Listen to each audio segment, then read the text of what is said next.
Hello, I'm Robert Miles. Welcome to this recording of the Alignment Newsletter podcast. This is newsletter number 95, a framework for thinking about how to make AI go well, published on the 15th of April 2020 by Rohin Shah. Highlights. Link, Current Work in AI Alignment by Paul Christiano, summarized by Rohin. In this talk, whose main slide we covered before in newsletter 74, Paul Christiano explains how he decomposes the problem of beneficial AI. 1. At the top level, make AI go well is decomposed into making AI competent, making AI aligned, and coping with the impacts of AI. Paul focuses on the alignment part, which he defines as building AI systems that are trying to do what we want. See Clarifying AI Alignment in newsletter 33 and my comment on it. Paul considers many problems of competence as separate from alignment, including understanding humans well and most reliability/robustness work. 2. Within alignment, we can consider the concept of an alignment tax, the cost incurred by insisting that we only deploy aligned AI. One approach is to help pay the alignment tax, for example, by convincing important actors that they should care about alignment, or by adopting agreements that make it easier to coordinate to pay the tax, as with the OpenAI Charter discussed in newsletter 2. Technical AI safety research, on the other hand, can help reduce the alignment tax by creating better aligned AI systems, which consequently incur less cost than before. 3. With alignment tax reduction, we could either try to advance current alignable algorithms, making them more competent and so reducing their tax, or make existing algorithms alignable. It would be particularly nice to have some general class of algorithms, such as deep reinforcement learning, and figure out how to transform them to make them alignable, such that improvements to the algorithms automatically translate to improvements in alignable versions. This is what Paul works on. 4. The next layer is simply a decomposition of possible algorithms we could try to align, for example, planning, deduction, and learning. Paul focuses on learning. 5. Within aligned learning, we can distinguish between outer alignment, finding an objective that incentivizes aligned behavior, and inner alignment, ensuring that the trained agent robustly pursues the aligned objective. Paul works primarily on outer alignment, but has written about inner alignment, as discussed in newsletter 81. 6. Within outer alignment, we could either consider algorithms that learn from a teacher, such as imitation learning or preference inference, or we could find algorithms that perform better than the teacher, as would be needed for superhuman performance. Paul focuses on the latter case. 7. To go beyond the teacher, you could extrapolate beyond what you've seen, i.e. generalization, do some sort of ambitious value learning, as discussed in newsletter 31, or build a better teacher. Paul focuses on the last case, and thinks of amplification as a way to achieve this. Rohin's opinion. I really like this decomposition. I already laid out most of my thoughts back when I summarized just the main slide in newsletter 74, and I still endorse them. Section Technical AI Alignment, subsection Iterated Amplification. Link, Unsupervised Question Decomposition for Question Answering by Ethan Pereth et al., summarized by Zach. Existing methods are proficient at simple question answering, QA. These simple questions are called single hop and can be answered with a single yes, no, or underlined passage in the text. However, progress on the more difficult task of multi-hop QA lags behind. This paper introduces a method that can decompose hard multi-hop questions into easier single-hop questions that existing QA systems can answer. Since collecting labeled decompositions is hard, the authors introduce a pseudo decomposition where multi-hop questions are matched with similar single-hop questions while making sure the single-hop questions are diverse. Following this, the model is trained to map multi-hop questions to simpler sub-questions using unsupervised sequence-to-sequence learning, as they found the supervised version performed worse. They show large improvement on the popular hotpot QA baseline with large improvement on out-of-domain questions due to the ability of sub-questions to help gather supporting facts that can be used to answer questions. Zach's opinion. A core feature of this paper is the unsupervised approach to producing question decompositions. By doing this, it's possible to augment the dataset significantly by question crawling the datasets, which helps explain why the model has performance on par with supervised approaches. Moreover, looking at a few decomposition examples from the model seems to indicate that relevant sub-questions are being discovered. It's worth noting that decompositions with more than 2 questions are unlikely due to the specific loss used in the main paper. In the appendix, the authors experiment with a different loss for the pseudo decomposition that allows more questions in the decomposition, but it performs slightly worse than the original loss. This makes me wonder whether or not such a procedure would be useful if used recursively to create sub-questions. Overall, I think the decomposition is useful for both downstream processing and interpretation. Rohin's opinion. The capabilities of methods like iterated amplification depend on the ability to solve hard questions by decomposing them into simpler questions that we already know how to answer, and then combining the results appropriately. This paper demonstrates that even a very basic unsupervised approach to decomposition, decompose into the most similar, simpler questions, can work quite well, at least for current AI systems. In private correspondence, Ethan suggested that in the long term a semi-supervised approach would probably work best, which agrees with my intuitions. Subsection Agent Foundations. Link, An Orthodox Case Against Utility Functions, by Abram Dembski, summarized by Rohin. How might we theoretically ground utility functions? One approach could be to view the possible environments as a set of universe histories, for example, a list of the positions of all quarks, etc. at all times, and a utility function as a function that maps these universe histories to real numbers. We might want this utility function to be computable, but this eliminates some plausible preferences we might want to represent. For example, in the procrastination paradox, the subject prefers to push the button as late as possible, but disprefers never pressing the button. If the history is infinitely long, no computable function can know for sure that the button was never pressed. It's always possible that it was pressed at some later day. Instead, we could use subjective utility functions, which are defined over events, which is basically anything you can think about, i.e. it could be chairs and tables or quarks and strings. This allows us to have utility functions over high-level concepts. In the previous example, we can define an event never presses the button and reason about that event atomically, sidestepping the issues of computability. We could go further and view probabilities as subjective, as in the Jeffrey-Bolker axioms, and only require that our beliefs are updated in such a way that we cannot be Dutch-booked. This is the perspective taken in logical induction. Subsection Interpretability. Link Neuron Shapley, Discovering the Responsible Neurons, by Amirata Gorbani et al., summarized by Robert. This paper presents a novel method, Neuron Shapley, that uses the Shapley value framework to measure the importance of different neurons in determining an arbitrary metric of the neural net output. Shapley values have been applied to machine learning before to measure the importance of features to a model's output, but here the authors use them to calculate neuron importance. Due to several novel approaches and optimizations in calculating these Shapley values, the top k most responsible neurons, where k is around 30, can be feasibly found for large networks such as Inception v3. The authors demonstrate that finding these neurons enables the performance of model surgery. Removing the top 30 neurons that contribute to accuracy completely destroys the accuracy, whereas in expectation, removing 30 neurons at random from the network barely moves the accuracy at all. Since the method can be applied to an arbitrary metric, this kind of surgery can be performed for other metrics we care about. For example, removing the neurons which are most responsible for vulnerability to adversarial attacks makes the network more robust, and removing the neurons most responsible for the class accuracy imbalance, a fairness metric, makes the classes much more even, while only reducing the overall accuracy a small amount. Robert's opinion. It's nice to see an interpretability method with demonstrable and measurable use cases. Many methods aim at improving insight, but often don't demonstrate this aim. I think this paper does this well in showing how its method can be used for model surgery. I think methods that allow us to investigate and understand individual neurons and their contributions are useful in building up a fine-grained picture of how neural networks work. This links to previous work, such as network dissection, as well as the recent circuits thread on Distill, and I'd love to see how these models interact.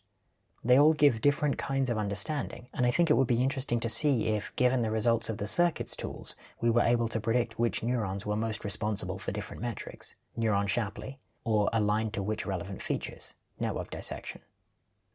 Link, Visualizing Neural Networks with the Grand Tour by Mingwei Li et al., summarized by Flo.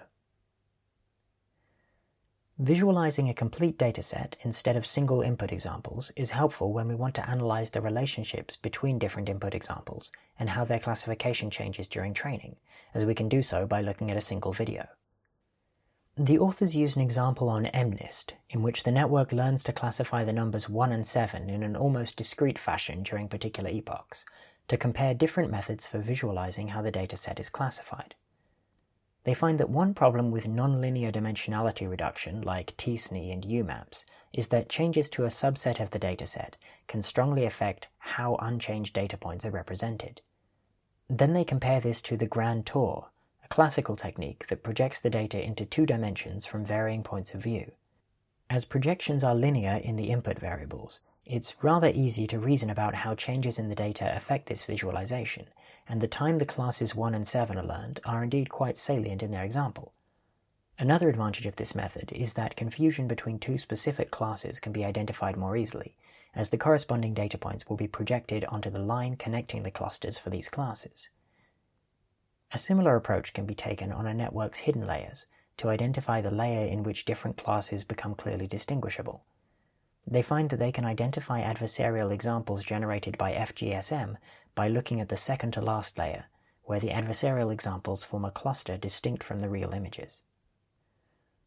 As the Grand Tour involves varying rotations, it's basically unaffected by rotations of the data.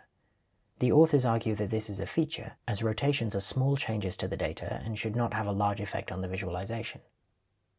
Flo's opinion. The dataset perspective on visualization seems pretty useful as a quick diagnostic tool for practitioners, but less useful than feature visualization for a detailed understanding of a model. While I think that it's good to highlight invariances, I'm not convinced that rotational invariance is actually desirable for visualizing intermediate layers of a neural network, as most nonlinearities are strongly affected by rotations. Subsection Forecasting. Link, Atari Early by Katja Grace, summarized by Rohin. With DeepMind's Agent 57, summarized below, it seems that it's feasible to outperform professional game testers on all Atari games using no game-specific knowledge. Interestingly, in a 2016 survey, the median response put a small chance, 10%, on this being feasible by 2021, and a medium chance, 50%, of being feasible by 2026. Section Other Progress in AI, subsection Reinforcement Learning. Link, Agent 57, Outperforming the Human Atari Benchmark, by Adria Badia, Bilal Piot, Stephen Kapczorowski, Pablo Sprechman et al., summarized by Sudhanshu. This blog post and its associated archive publication present Agent 57, DeepMind's latest RL agent created for the purpose of achieving human-level performance in a suite of 57 Atari games. Notably, Agent 57 is the first agent that's able to surpass average human performance, as measured by Human Normalized Score, or HNS, on every individual game in the suite, with the same set of hyperparameters. The blog post details the evolution of DeepMind's Atari agents from DQN up to Agent 57, and the paper elaborates on the improvements made in Agent 57. Specifically, Agent 57 builds on a recent agent, Never Give Up, NGU, which itself augments R2-D2 with episodic memory for curiosity-driven exploration. Agent 57 introduces 1. A new parameterization of state action value function that decomposes into intrinsic and extrinsic rewards, and 2. A meta-controller which selects which of its numerous distributed policies to prioritize during learning, allowing the agent to control the exploration-exploitation trade-off. Sudhanshu's opinion. On the one hand, this work feels like the achievement of an important milestone in DeepMind's ongoing research agenda towards building more general agents. On the other hand, it has the flavor of engineered sophistry, a remarkable collection of building blocks arranged together to patch specific known weaknesses, but lacking in core insights about how to make agents more general without, say, making them more complex. The work is well presented and accessible, especially the blog post that contains a snapshot of the functional development of deep reinforcement learning capabilities over time. There are several open questions from here on out. Personally, I hope this progresses to a single instance of an agent that is proficient at multiple games, and to the design of agents that do not require extensive hyperparameter tuning. The scale of DeepMind's experiments continues to grow, with 256 actors and tens of billions of frames, suggesting that for now this work is only suitable for simulated environments. Link Massively Scaling Reinforcement Learning with SeedRL by Lasse Esperholt, Raphael Marinier, Piotr Stanchek et al., summarized by Nicholas. Deep learning has historically seen many improvements as a result of scaling to larger models with larger amounts of computation, as discussed in Newsletter 7, as with the months-long training of OpenAI 5 in Newsletter 82 and AlphaStar in number 43. SeedRL redesigns the architecture of distributed RL to enable better machine utilization and communication, and achieves an order of magnitude improvement in training speed. Current distributed architectures typically separate machines into actors and learners. Actors are typically CPUs that simulate the environment and run inference to predict agent actions. They then send trajectories to the learners. Learners are typically accelerators, GPUs or TPUs, which are responsible for training the model. They then send the updated model parameters to the actors. SeedRL addresses three main issues in this setup. 1. Inference could benefit from specialized accelerators. 2. Sending model parameters and states requires high bandwidth. 3. Environment simulation and inference are very different tasks, and having them on the same machine makes it hard to utilize the resource efficiently. The solution is to instead have actors only simulate the environment. After each step, they send the resulting observation to the learner, which is responsible for both training and inference, possibly split on separate hardware. It then sends back just the actions to the environment. This enables each piece of hardware to be used for its design purpose. Since they now need to communicate at each step, they use gRPC to minimize latency. Nicholas's opinion.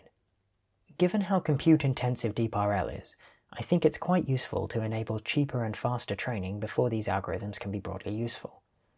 Their claimed speedup is quite impressive, and I like how well they can separate the training and inference from the simulation. I expect that specialized hardware for both training and inference will soon become the norm, and SeedRL seems like it will scale well as those accelerators become faster. One thing to note is that this architecture seems very specifically tuned to the problem of games where CPUs can efficiently simulate the environment, and it does not improve the sample efficiency for situations where we can't run lots of simulations. Rohin's opinion. It was quite surprising to me that this worked as well as it did. This model requires communication across machines at every time step of the environment, which intuitively means that latency should be a major bottleneck, while the standard model only requires communication once per batch of trajectories. Subsection Deep Learning. Link AutoML0, Evolving Machine Learning Algorithms from Scratch, by Esteban Real, Chen Liang et al., summarized by Sudhanshu. Previous work in the area of automated machine learning, or AutoML, has focused on narrow search spaces that focus on specific parts of the machine learning pipeline, for example, the architecture of a neural network or the optimizer in meta-learning. These spaces are often so constrained by the hand-engineered components around them that architectures and algorithms discovered, say, by evolutionary search, ES, are only slightly better than random search, RS. This work aims to set up the problem with very weak constraints and a wide search space. A machine learning program has three component functions: set up, predict, and learn, which start out empty, and B are populated by RS or ES with procedural operations from over 50 arithmetic, trigonometric, linear, probability, and pre-calculus operators. They demonstrate that with such a vast search space, RS fares very poorly in comparison to ES. They also report that ES finds several procedures that are recognizable as useful for machine learning, such as a simple neural network, gradient descent, gradient normalization, multiplicative interactions, noise augmentation, noisy dropout, and learning rate decay. Sudhanshu's opinion. This work empirically demonstrates that we now have sufficient methods and tricks in our ES toolkit that enable us to evolve machine learning algorithms from scratch. Additionally, this process produces computer code, which itself may yield to theoretical analysis, furthering our knowledge of learning algorithms. I think that powerful AI systems of the future may employ such techniques to discover solutions. Section News. Link Announcing Web Taisu, May 13th to 17th, by Linda Linsfors, summarized by Rohin. The Technical AI Safety Unconference, discussed in Newsletter 57, will be held online from May 13th to 17th. This concludes Alignment Newsletter number 95. For more information, you can go to rohinshah.com/alignment-newsletter, where you can find all of the previous newsletters and also a spreadsheet of all of the papers and summaries that have ever been featured. Thank you for listening.